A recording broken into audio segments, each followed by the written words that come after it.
Shqipëria do të marrë pjesë me 3 sportistë në kampionatin botëror të peshëngritjes për kategorinë e 18 vjeçarëve që do zhvillohet me datën 2 maj në Peru. Pjesë e delegacionit shqiptar janë edhe trajneri vllaznisë dhe kombëtares Artur Laxha, si dhe sportisti i tij Antonino Mullisi. Përpara nisjes drejt Perus, teksa zhvillonin seancën e fundit servitore në palesën Vllaznia, trajneri Laxha dhe peshëngritësi shprehen optimist për marrjen e një rezultati pozitiv, duke deklaruar hapur objektivin e fitimit të medaljes botërore. Pra, delegacioni është prej 3 sportistash, ku përfaqësona si ekipi kombëtar me 2 meshkuj dhe 1 femër.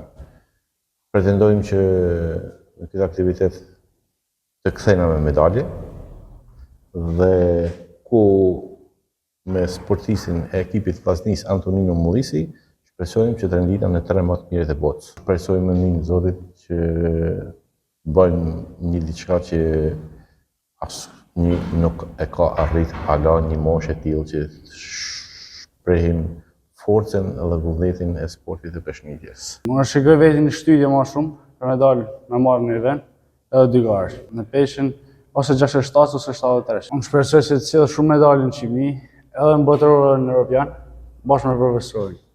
Do të falenderoj edhe profesor Asimi që vjen na shikon së vidje bashkë me profesorin.